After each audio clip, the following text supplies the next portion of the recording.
Problem है हमारे पास जी calculating roots by Newton Raphson method. Use Newton Raphson method to approximate actual root r of an equation of the form x cube plus x plus 1 equals 0 in the interval -2 to 2. अब देखिए एक बात तो clear है, जो गिवन फंक्शन है यानी जो गिवन, इसको मैं अगर इक्वेशन फॉर्म में लिखूं f of x is equal to x cube plus x plus 1 where x f of x is equal to y. अब ये जो इक्वेशन है मेरे पास, ये क्यूबिक इक्वेशन है. अब इसके बेसिकली कितने रूट्स होंगे? 3 रूट्स. अब हमने न्यूटन-रैप्सन मेथड इस्तेमाल करना है और इस गिवन इंटरवल -2 to 2 के अंदर रहते हुए मुझे इस गिवन फंक्शन के रूट को अप्रॉक्सीमेट करना है. किस तरह से करेंगे? अब आपको पता है न्यूटन-रैप्सन मेथड के अंदर हम इंटरवल यानी जो है वो ब्रैकेटिंग मेथड इस्तेमाल नहीं करते. ब्रैकेटिंग का कॉन्सेप्ट नहीं होता, सिर्फ हमें 1 वैल्यू चाहिए होती है. अब -2 to 2 में अगर देखें x नॉट में इज इक्वल टू ले लूं, यानी जो मेरी इनिशियल अप्रोक्सीमेशन है, इस इंटरवल के अंदर मैं इनिशियल अप्रोक्सीमेशन -1 रख लेता हूं. चूंकि -1 -2 और 2 के दरमियान वाक़े है, इसलिए मैंने -1 रख लिया. ठीक है. अब x नॉट तो हो गया मेरे पास -1. अब हम देखते हैं कि मैं f प्राइम ऑफ x मालूम करता हूं, क्योंकि आपको पता है न्यूटन-रैप्सन मेथड के अंदर मुझे f प्राइम ऑफ x भी यानी डेरिवेटिव भी रिक्वायर्ड होता है. f प्राइम ऑफ x देखें तो x क्यूब का डेरिवेटिव क्या हो जाएगा? 3x square. अगर आपको समझ ना आए तो डेरिवेटिव का चैप्टर आप देख सकते हैं. 3x स्क्वायर और प्लस dx बाई dx 1 और प्लस कांस्टेंट का डेरिवेटिव 0. तो f प्राइम ऑफ x आ गया 3x स्क्वायर प्लस 1. अब x not is equal to 1 is equal to -1 पे वन ऑफ द रूट, इन 3 रूट्स में से किसी एक रूट जो इस इंटरवल में लाई करता है उसको मैं अप्रॉक्सीमेट करूंगा. तो किस तरह से करूंगा?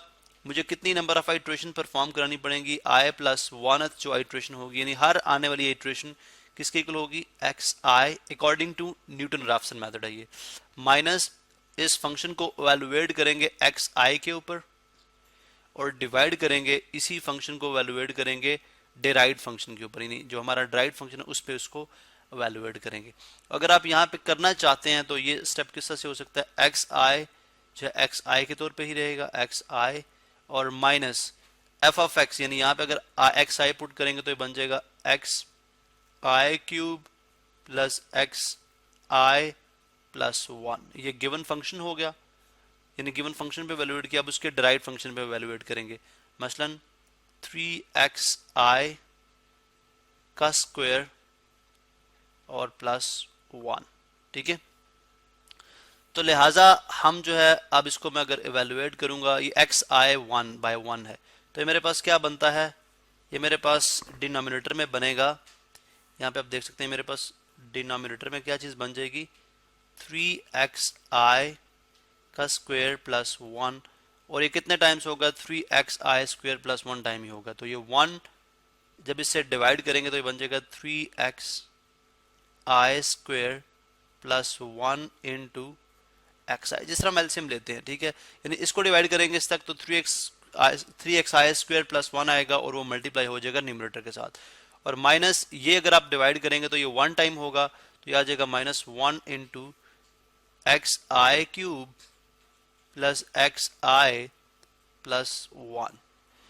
तो लिहाजा ये मेरे पास बन जाएगा, ये मेरे पास बनेगा 3, ये डिस्ट्रीब्यूटिव लॉ इसके साथ मल्टीप्लाई होगा, फिर ये इसके साथ मल्टीप्लाई होगा, तो ये बन जाएगा 3xi cube plus xi minus xi cube minus xi minus 1 divided bye 3xi square plus 1. यानी जनरलाइज रिलेशन बना रहे हैं, उसके बाद हमारे लिए आइट्रेशंस परफॉर्म करना आसान हो जाएगा. ठीक है, इसलिए हम पहले ही इसको जनरलाइज आइट्रेशंस बना रहे हैं. xi माइनस xi से कैंसिल आउट हो जाएगा, तो 3xi cube minus xi cube 2xi cube 2xi cube minus 1 divided bye 3xi square plus 1. अब देखें यहाँ पे हमें फायदा क्या हुआ? फायदा ये हुआ मतलब i 0 1 2 3, यानी जो भी आपने i पुट करना है, अगर आप i नॉट पुट करें तो यहाँ पे नॉट आ जाएगा, यहाँ पे नॉट आ जाएगा. i 1 पुट करें यानी x2 पुट करना है, x2 फाइंड आउट करना है, सेकंड आइट्रेशन करनी है इसकी, तो यहाँ पे x1 यूज कर लें, थर्ड आइट्रेशन करनी है यहाँ पे x2, यहाँ पे x2, फोर्थ आइट्रेशन करनी है यहाँ पे x3, तो इसलिए अब हमारे लिए आसान हो गया। This is equal to xi plus 1। इसका मतलब है कि अब यहाँ से मेरे लिए आइट्रेशन परफॉर्म करना बहुत आसान हो गया। यानी सबसे पहले मेरे पास जो आइट्रेशन है x1 वो किसके इक्वल हो जाएगी, x1 इक्वल हो जाएगी 2x0 cube minus 1 divided bye 3x0 square plus 1। इसको सिंप्लीफाई करेंगे तो x0 किसके इक्वल था, -1 का cube minus 1 divided by 3 into 1 का स्क्वायर, 3 इंटू -1 का स्क्वायर और plus 1। So this is equal to, इसको सिंप्लीफाई करेंगे, -1 का क्यूब -1 होता है तो -1 इंटू 2 -2 -1 -3 डिवाइडेड बाय -1 का स्क्वायर प्लस 1, तो 3 प्लस 1 4, तो -3/4 कितना होता है, -0.75। ठीक है, x2 अगर आपने कैलकुलेट करना है तो x2 कर सकते हैं, 2 यहाँ पे x0 की जगह आ जाएगा x1 का cube -1 divided by 3 into x1 का square plus 1 is equal to 2 into values -0.75, because अब x1 यूज करेंगे, इसका क्यूब -1 डिवाइडेड बाय 3 इंटू -0.75 का स्क्वायर प्लस 1, और ये इज इक्वल टू हो जाएगा -0.686045। थोड़ा सा मैं इसको राइट साइड पे करूंगा, 65।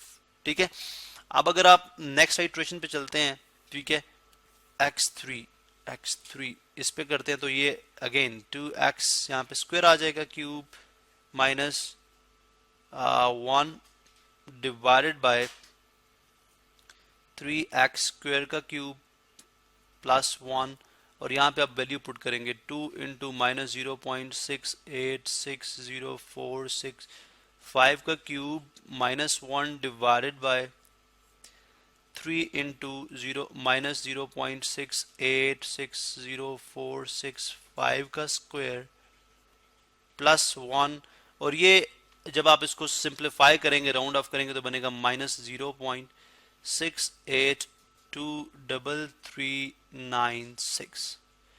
ठीक है, अब आप मजीद इसको आगे भी लेके जा सकते हैं, लेकिन ये वो बेसिकली यहाँ तक अगर आप इसको अप्रॉक्सीमेट करें तो I think it would give answer very near to zero. हम करके देख लेते हैं। हमारे पास जो इक्वेशन है वो क्या है, कैलकुलेटर हमारे पास मौजूद है, यहाँ से हम कैलकुलेटर यूज करेंगे।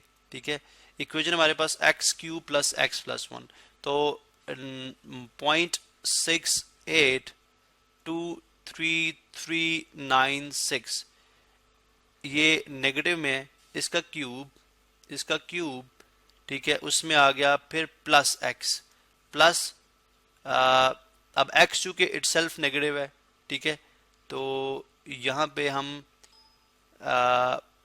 बल्कि ऐसा करते हैं 0.682396 ठीक है, इस पे नेगेटिव लगेगा और साथ क्यूब। ठीक है, ये क्यूब आ गया, उसके बाद प्लस इंटू माइनस माइनस, तो -0.68239396 इज इक्वल टू दिस, और उसके बाद है प्लस 1। तो आप देख सकते हैं, देखिए -0.000 जो कि अप्रोक्सीमेटली अगर आप 4 डेसिमल प्लेसेस तक या 5 डेसिमल प्लेसेस तक इसको राउंड ऑफ करते हैं, या चलें 4 डेसिमल प्लेसेस तक इसको राउंड ऑफ करें तो दैट इज इक्वल टू 0।